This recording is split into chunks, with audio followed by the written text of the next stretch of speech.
الحمد لله وكفى وسلام على عباده الذين اصطفى أما بعد فأعوذ بالله من الشيطان الرجيم بسم الله الرحمن الرحيم إنا أنزلناه في ليلة القدر وما أدراك ما ليلة القدر ليلة القدر خير من ألف شهر سبحان ربك رب العزة عما يصفون وسلام على المرسلين والحمد لله رب العالمين اللهم صل على سيدنا ومولانا محمد وعلى آل سيدنا ومولانا محمد وبارك وسلم 30واں سپارہ سورۃ القدر، 5 اس میں آیات ہیں۔ اس کا ترجمہ جو حضرت مفتی تقی عثمانی صاحب دامت برکاتہ العالیہ کے آسان ترجمہ قرآن میں ہے، بے شک ہم نے اس قرآن کو شب قدر میں نازل کیا ہے، اور تمہیں کیا معلوم کہ شب قدر کیا چیز ہے؟ شب قدر 1000 مہینوں سے بھی بہتر ہے۔ اس میں فرشتے اور روح اپنے پروردگار کی اجازت سے ہر کام کے لیے اترتے ہیں۔ وہ رات سراپا سلامتی ہے فجر کے طلوع ہونے تک۔ شان نزول، سبب نزول۔ رمضان کی پہلی رات سے الحمدللہ اس ٹاپک پہ بات چل رہی ہے۔ آج 24ویں شب ہے، 26ویں اور 28ویں 2 راتیں اور ہیں جو اس ٹاپک پہ انشاءاللہ کچھ باتیں ہوں گی۔ طاق راتوں کے جو بیانات ہیں وہ الگ ٹاپک سے چل رہے ہیں۔ کل 25ویں شب میں بہت ایک اہم بیان ہے کہ حضور صلی اللہ علیہ وسلم کی نظر میں اس دنیا کی حقیقت کیا ہے۔ ہر آدمی کی اپنی نظر ہوتی ہے، تو حضور کی نظر میں اس دنیا کی حقیقت کیا ہے، اس کے اوپر انشاءاللہ کل بات ہوگی۔ زندگی رہی ہے، اللہ کو منظور ہوا تو انشاءاللہ تعالی۔ تاہم سورۃ القدر کا شان نزول یہ ہوا کہ ایک مرتبہ حضور صلی اللہ علیہ وسلم نے بنی اسرائیل کے ایک مجاہد کا ذکر کیا جو 1000 مہینے تک مسلسل جہاد میں مشغول رہا اور اپنے ہتھیار نہیں اتارے۔ نبی علیہ السلام نے بتایا کہ اس نے 1000 مہینے تک مسلسل اللہ کے راستے میں جہاد کیا۔ صحابہ کرام کو بڑا تعجب ہوا اور یہ خیال پیدا ہوا، اوہو ہماری تو عمریں بڑی تھوڑی ہیں، 60-70 سال کے درمیان، تو اتنی اس کی زندگی تو کہ درجہ اور مقام کتنا بلند ہوگا، ہم تو وہاں پہنچ ہی نہیں سکتے۔ صحابہ کے دل میں اس طرح کے خیالات آئے۔ اور ایک روایت میں اس طرح کا واقعہ ہے کہ نبی علیہ السلام نے ایک عبادت گزار کا ذکر فرمایا بنی اسرائیل کے ہی، کہ وہ ساری رات مصلی پر ہوتا، تہجد پڑھتا، عبادت کرتا، اور سارا دن گھوڑے کی پیٹھ پہ جہاد کرتا۔ ساری رات مصلی پہ ہوتا اور سارا دن جو ہے وہ اللہ کے راستے میں جہاد کرتا رہتا، اور 1000 مہینے تک مسلسل اس نے اسی میں لگائے، رات کو اللہ کے سامنے اور دن میں جہاد میں کھڑا ہونا۔ تو صحابہ کرام نے جب یہ بات سنی تو ان کے اندر پھر وہی کیفیات تھی کہ ہم تو اتنا کر ہی نہیں سکتے۔ صحابہ کرام اللہ کی کتنی پیاری، اللہ تعالیٰ کے کتنا ان کا بڑا مقام ہے کہ ان کے دل کی حسرت اور خواہش کو اللہ تعالیٰ نے سورہ قدر میں کیسے ان کی تسلی فرما دی۔ فرمایا کہ رمضان کے مہینے میں ایک رات ایسی آتی ہے کہ اس ایک اکیلی رات کی عبادت 1000 مہینوں کی عبادت سے بھی بہتر۔ اب کتنی بہتر؟ 10 گنا بہتر، 100 گنا بہتر، یہ اللہ جانتا ہے، تو اس سے بھی بہتر۔ تو صحابہ کرام کے جو دل کی وہ ایک حسرت تھی نا، وہ دور ہو گئی، اور اللہ نے ان کو بتا دیا کہ اس ایک رات میں اتنا ثواب لے سکتے ہیں۔ اور اگر کسی کی زندگی 60-70 سال، 50 سال، اور ہر سال اس کو شب قدر مل جائے تو بتائیں کتنی اس کی عبادت ہوگی، کتنا اس کا مقام ہو گیا، کتنا معاملہ ہو گیا۔ تو اس صورت کو اللہ رب العزت نے نازل فرمایا، اور اس سے یہ معلوم ہوا کہ شب قدر کی یہ نعمت یہ اس امت کی خصوصیات میں سے ہے۔ اللہ تعالیٰ نے پہلی امتوں کو یہ نعمتیں نہیں دیں جو اس امتوں کو ملی ہیں نبی علیہ السلام کی برکت سے۔ اچھا جی، قدر کسے کہتے ہیں؟ اس کے کئی معنی ہیں۔ ایک معنی ہے اس کے عظمت اور شرافت کے، عظمت کے اور بلندی کے۔ تو اگر اس معنی کو لیا جائے تو عظمت و شرافت یہ ہے کہ انسان کی پہلے کوئی عمل نہیں، انسان کی بے عملیوں کی وجہ سے پہلے کوئی قدر و قیمت نہیں تھی، اس رات یہ توبہ کرتا ہے، عبادت کرتا ہے، اللہ کو منا لیتا ہے، یہ صاحب قدر ہو جاتا ہے۔ ایک یہ مطلب ہے۔ دوسرا یہ مطلب ہے کہ یہ رات خود بڑی عزت اور قدر والی ہے، بڑی عظمت والی ہے۔ اچھا، قدر کا ایک معنی یہ ہے، تقدیر کے معاملے میں بھی آتا ہے قدر۔ اگر یہ معنی لیا جائے تو اس سے مراد یہ ہے کہ اس رات میں ایک رمضان سے لے کے اگلے رمضان تک کے جتنے معاملات ہوتے ہیں یہ فرشتوں کے ہینڈ اوور کر دیے جاتے ہیں۔ اگلے سال کس نے مرنا ہے، کس کو کتنا رزق ملے گا، کس نے حج کرنا ہے، کس نے کیا کرنا ہے، ساری تفصیلات لوح محفوظ سے پھر آگے فرشتوں کو دے دی جاتی ہے، اسائنمنٹس دے دی جاتی ہیں کہ بھئی اگلے سال آپ نے یہ کرنا ہے۔ اور قدر کے ایک معنی تنگی کے بھی ہیں کہ فرشتوں کی ایک بہت بڑی جماعت حضرت جبرائیل علیہ السلام کے ساتھ اترتی ہے سدرۃ المنتہا سے، اور ساری زمین پر پھیل جاتے ہیں، اتنے فرشتے ہوتے ہیں کہ زمین میں ان کے لیے جگہ تنگ پڑ جاتی ہے۔ تو یہ بھی اس کا ایک مطلب ہے۔ لیلۃ القدر یہ کون سی رات ہے؟ اس کے بارے میں بہت ساری روایات ہیں اور مختلف علماء کے اقوال ہیں جو 40 تک پہنچتے ہیں۔ بہرحال خلاصہ اس کا یہ ہے کہ پورے سال کی بھی کوئی رات ہو سکتی ہے، اور قریب کر کے بتایا گیا رمضان کے مہینے میں کوئی ایک رات ہو سکتی ہے، پھر اور اس کو آسان کیا گیا آخری 10 راتوں میں سے کوئی ایک رات ہو سکتی ہے، پھر مزید اس کو یہ بتایا کہ آخری رمضان المبارک کے آخری عشرے کی طاق راتوں میں سے کوئی ایک رات ہو سکتی ہے۔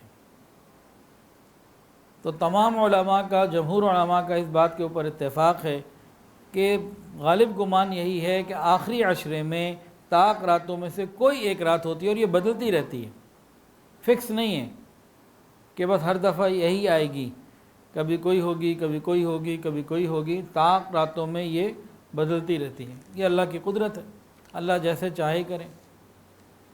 اور پھر پاکستان والوں کے لیے جو پاکستان کی طاق رات ہوگی، اور دوسرے کہیں پہ ان کے لیے طاق رات ہوگی، اللہ کے لیے کوئی مشکل نہیں۔ ہمیں ان بحثوں میں نہیں پڑھنا چاہیے کہ جی ہمارے ہاں یہ والی 23 اس تاریخ کو ہے، ان کے ہاں 23ویں شب اس تاریخ کو ہے، تو ہمیں ان بحثوں میں نہیں پڑھنا چاہیے۔ جہاں ہم ہیں ہم وہیں کے حساب سے روزہ رکھ رہے ہیں، روزہ کھول رہے ہیں، وہیں کے حساب سے سورج کے حساب سے نماز پڑھ رہے ہیں، آگے پیچھے معاملات سارے وہی ہیں جہاں ہم رہ رہے ہیں۔ تو شب قدر میں اور عرفہ کے روزے میں بھی ہمیں پریشان ہونے کی ضرورت نہیں ہے، جہاں ہم ہیں وہیں کے احکام ہمارے اوپر چلیں گے، اور اللہ کے لیے کہیں بھی کوئی مشکل نہیں۔ 1000 مہینوں سے بہتر، کتنا بہتر یہ اللہ جانتے ہیں، اور اس میں ثواب کتنا۔ حضور صلی اللہ علیہ وسلم نے ارشاد فرمایا، بخاری اور مسلم کی روایت ہے، فرمایا جو شب قدر میں عبادت کے لیے کھڑا رہا اس کے پچھلے سارے گناہ معاف ہو گئے۔ اتنی بڑی فضیلت ہے۔ فرمایا کہ شب قدر میں تمام فرشتے جن کا مقام سدرۃ المنتہا پر ہے، جبرائیل امین کے ساتھ زمین پر آتے ہیں، دنیا میں اترتے ہیں، اور کوئی مومن مرد یا عورت ایسا نہیں جسے وہ سلام نہ کرتے ہوں۔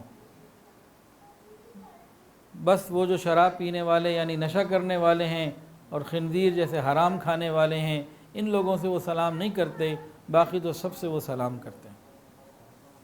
اور ایک حدیث کے اندر ایک بہت اہم بات بتائی گئی،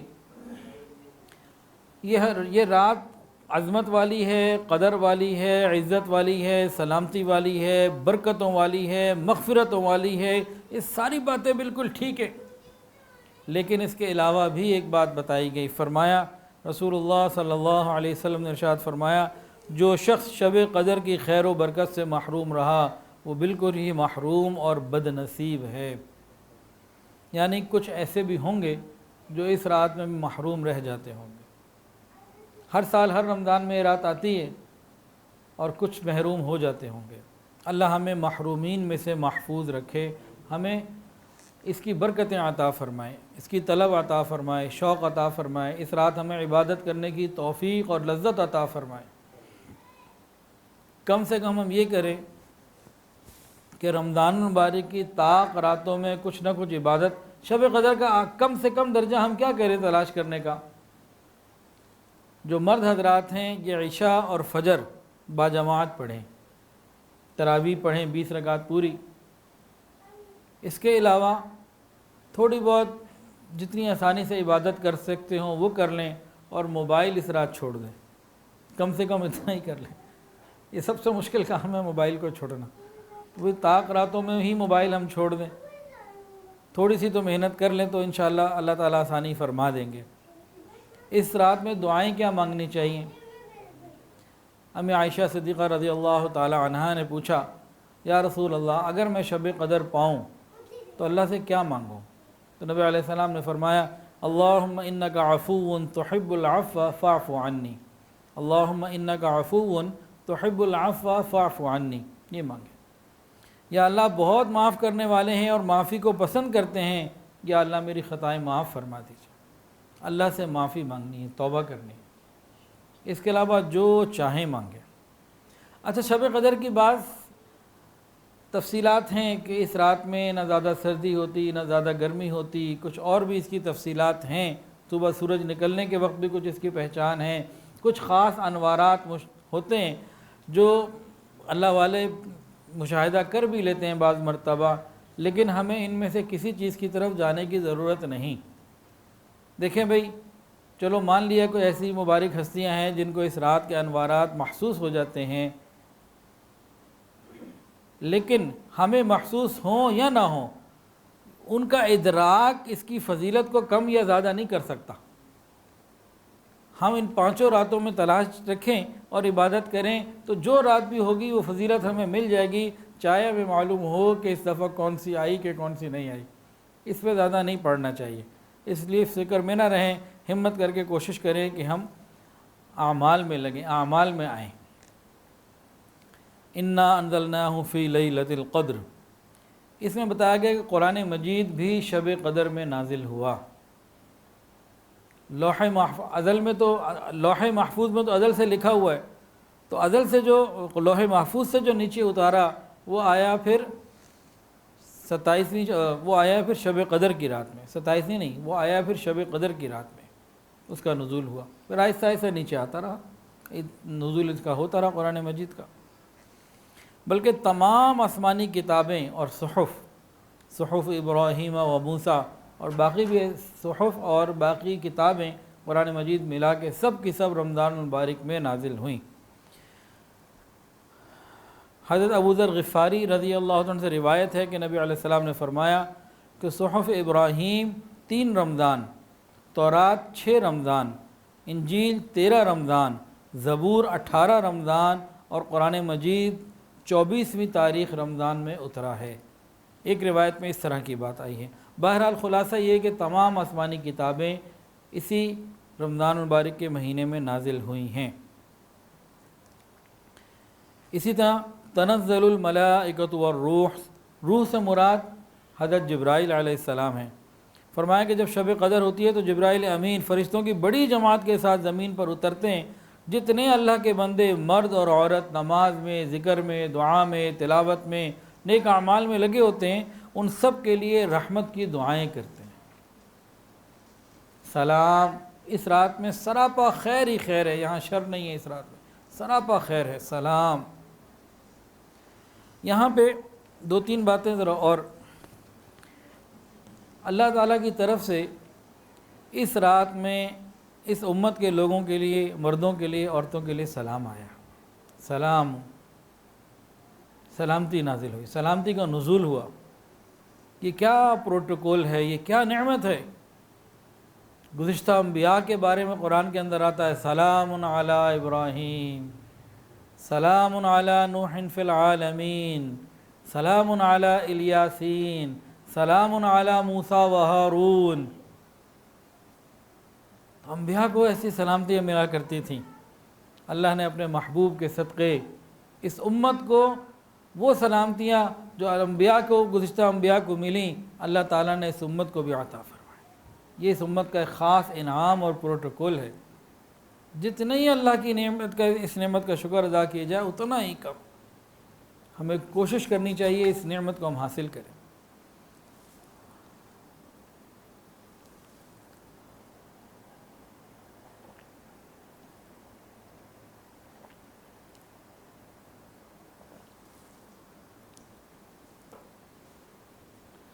شب قدر کے بارے میں ایک بہت مزیدار خوبصورت بات، جب بھی انسان شب قدر میں دعا مانگ رہا ہوتا نا، تو فرشتوں کے نزول میں ایک معاملہ کی حدیث میں یہ بھی آتا ہے کہ وہ دعا مانگنے والے کی دعا پر آمین کہتے ہیں۔ اب ہم نے تو اپنی جھوٹی زبان سے دعائیں کی، فرشتے اپنی نورانی اور سچی زبانوں سے آمین آمین کہہ رہے ہوتے ہیں۔ ہماری زبانیں ہمیں پتہ ہے کیسی ہیں، کیا غیبت، کیا چغلی، کیا دھوکہ، کیا جھوٹ، کیا فضول باتیں، کیا ہم اپنی زبان سے نہیں کرتے، وہ ہمیں معلوم ہے۔ لیکن ہم اتنی بری خراب اپنی زبانوں سے، گندی زبانوں سے جب اللہ سے اس رات پہ رحمتیں مانگ رہے ہوتے ہیں، اللہ مغفرت فرما، اللہ سے عافیت مانگ رہے ہوتے ہیں، رزق مانگ رہے ہوتے ہیں، نعمتیں مانگ رہے ہوتے ہیں، صحت مانگ رہے ہوتے ہیں، تو فرشتے قریب میں اپنی نورانی اور گناہوں سے پاک زبان سے آمین آمین آمین آمین کہہ رہے ہوتے ہیں۔ موج ہو گئی ہماری، مزے ہو گئے ہمارے۔ بھئی اس پاک زبان سے جو آمین نکل رہا ہے وہ تو قبول ہی قبول ہے، کیونکہ وہاں گناہ نہیں، وہاں جھوٹ نہیں، وہاں غیبت نہیں، کوئی دھوکہ نہیں، تو ان کی کیسے دعا رد ہو سکتی ہے؟ ایک بات، اسی میں دوسری بات، ہم نے مانگی دعا، فرشتوں نے پیچھے کہا آمین آمین، تو کیا وہ ایک جماعت بن گئی؟ اور جماعت میں کسی ایک کا عمل بھی قبول ہو جائے، اللہ پوری جماعت کا قبول کر لیتے ہیں۔ جیسے مسجد میں نماز ہو رہی ہو، 500 آدمی نماز پڑھ رہے ہیں یا 5000 پڑھ رہے ہیں، کسی ایک کی اگر قبول ہو گئی تو ایک اکیلے کی برکت سے اللہ ساروں کی قبول فرما لیتے ہیں۔ تو ان فرشتوں کی برکت سے جو نازل ہوتے ہیں، ہماری دعائیں قبول ہو جاتی ہیں۔ تو ان راتوں میں ہمیں دعاؤں کا اہتمام خوب کرنے کی ضرورت ہے، تاکہ اللہ کی رحمت ہمیں مل جائے۔ اور ایک بات اور بھی سمجھیے، 2 لفظ ہیں رحمت اور لعنت۔ کسی ایک شخص کے اوپر ایک ہی وقت میں دونوں چیزوں کا نزول ممکن نہیں ہے۔ ایک لفظ ہے رحمت اور ایک ہے لعنت، دونوں ہم نے سنے۔ لعنت کا مطلب کیا ہے؟ بھئی فلاں کے اوپر لعنت برس رہی، کیا مطلب ہے اس سے؟ کوئی بتا سکتا ہے جی؟ 1000 روپے انعام۔ میں ذرا تھوڑا سا یہ کشمیری چائے پی لوں، اتنی دیر آپ لوگ جواب دیں۔ 1000 روپے انعام۔ دن رات ہم سنتے ہیں لعنت، جھوٹے پہ خدا کی لعنت۔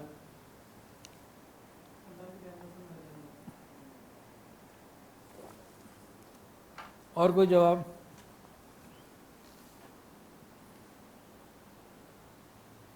انعام ان کا پکا ہو گیا، بیان کے بعد، دعا کے بعد انشاءاللہ لے کے جانا بھائی۔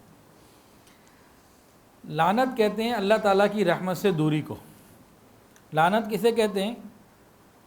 جس کے اوپر لعنت برس رہی ہے، گویا وہ شخص عملاً اللہ تعالیٰ کی رحمت سے دور کھڑا ہے۔ تو جب وہ رحمت سے دور ہے تو خود ہی سمجھ میں آ گیا کہ ایٹ اے ٹائم ایک ہی آدمی کے اوپر رحمت اور لعنت نہیں برس سکتی، یا وہ رحمت میں ہوگا یا لعنت میں ہوگا۔ ایسا نہیں ہو سکتا کہ جی دونوں کام ایک ہی وقت میں ہو رہے ہیں، ایسا نہیں ہے۔ ان رحمتوں کی رات میں کچھ ایسے لوگ ہیں جو محروم ہو جاتے ہیں۔ وہ کون ہیں؟ ہمیں اس سے اپنے آپ کو بچانا ہے۔ ان میں سے ایک تو مشرک ہے، اس کی مغفرت نہیں ہوتی۔ اللہ تعالیٰ کی ذات یا صفات، اس میں کوئی شخص بھی شریک کرے کسی بھی چیز کو تو وہ معاملہ خراب ہو گیا۔ تو مشرک کی مغفرت اس رات میں نہیں ہوتی۔ ہاں توبہ تائب ہو جائے، شرک سے توبہ کر لے تو مسئلہ آسان۔ اس کے بعد والدین کا نافرمان، اس کی مغفرت نہیں ہوتی۔ ابھی تھوڑی دیر پہلے آج کی بات ہے، کراچی سے ایک صاحب کا میسیج آیا، بڑے اچھے ساتھی ہیں، تو انہوں نے کسی کا ذکر کیا، ان کے پاس کوئی صاحب آئے ہوئے تھے، تو مجھے کہنے لگے کہ ان کے ساتھ کچھ معاملہ اس طرح سے ہے، تو آپ دعا کیجیے گا۔ تو میں نے کہا بھائی اس شخص سے اس کے ماں باپ بڑے پریشان ہیں، ناراض ہیں۔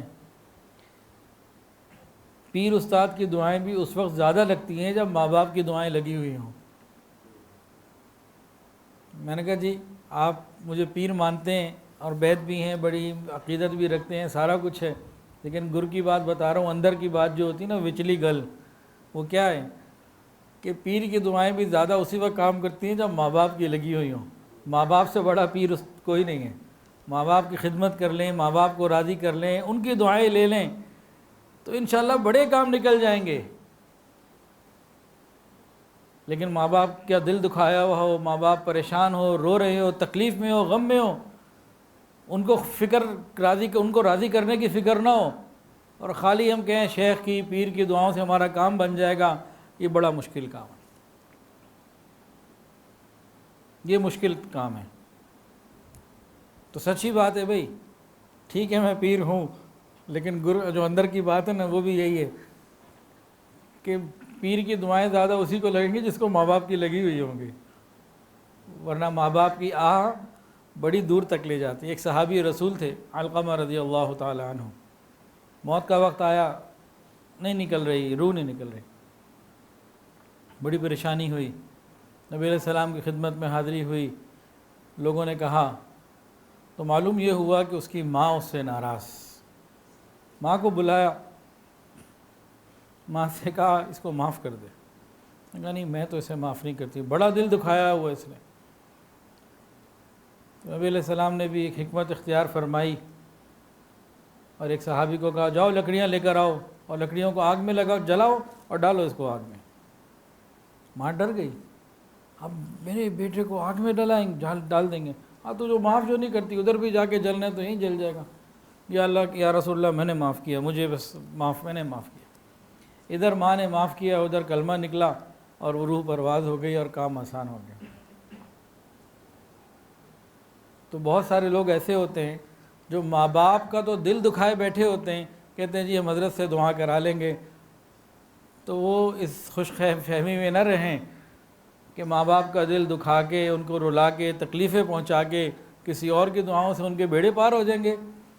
میرے حساب سے یہ بہت مشکل بات ہے. شب قدر میں ان کا مسئلہ حل نہیں ہو رہا, پھر کب ہونا ہے؟ تو بھائی ماں باپ کی خدمت کر کے راضی کرنے کی فکر کریں. ہاں ماں باپ اگر کوئی گناہ کرنے کا کام کہیں, گناہ کی طرف بلائیں تو وہ بات اور ہے. وہ پھر ماں باپ نے اپنا حق یا اپنا کردار خود ادا نہیں کیا. تو اللہ رب العزت نے ماں باپ کی بات ماننے کا حکم دیا ہے, لیکن یہ حکم نہیں دیا کہ میری نافرمانی کر لو ان کی اتنی مانو, یہ بھی بات نہیں ہے. تو اصل اطاعت تو اللہ اور اس کے رسول کی ہے, ماں باپ کی پھر ان کے بعد کا درجہ ہے. تیسرا بندہ جس کی مغفرت نہیں ہوتی اس مبارک رات میں بھی, وہ کون؟ شراب پینے والا. نشے جتنے درجنوں قسم کے آج آ گئے, ان کے استعمال کرنے والے کی بھی نہیں ہوتی. چوتھا, اگر کسی کے دل میں کسی مومن کے لیے بغض ہے, حسد ہے, اس کی بھی نہیں ہوتی. پانچواں, رشتہ داریاں توڑنے والا, اس کی بھی نہیں ہوتی. تو ہمیں چاہیے کہ ہم اس بلیک لسٹ سے اپنے آپ کو باہر نکال لیں, تو پھر ہمارا کام آسان ہو جائے گا. آج ہم FATF کے گرے لسٹ سے اتنا ڈرے ہوئے ہیں کہ نہ ہمیں اسلام کی فکر ہے, نہ دین کی فکر ہے, نہ دین کے کسی معاملات کی فکر ہے. بس ڈر یہ ہے کہ وہ ان کی گرے لسٹ سے کہیں بلیک لسٹ میں نہ چلے جائے. اتنا خوف اگر ہمیں اللہ تعالیٰ کی گرے لسٹ اور بلیک لسٹ کا بھی ہوتا, اس کا آدھا بھی ہوتا, تو ہمارا رخ ہی ٹھیک ہو چکا ہوتا. دنیا تو بہرحال سب نے چھوڑ کے جانی ہے, کوئی نہ رہا ہے, نہ رہے گا, اور آخرت میں معاملہ اللہ تعالیٰ کے ساتھ ہے. تو ہم اللہ تعالیٰ کی گرے لسٹ اور بلیک لسٹ سے نکلنے کی فکر کریں, تو انشاءاللہ دنیا میں بھی اللہ عزتیں عطا فرمائیں گے اور آخرت میں بھی عزتیں عطا فرمائیں گے. وآخر دعوانا ان الحمدللہ. ویڈیو کے نیچے سبسکرائب کے بٹن پہ کلک کریں, بیل کے آئیکن پہ کلک کیجئے تاکہ ہر نئی ویڈیو کی نوٹیفیکیشن آپ کو مل جائے.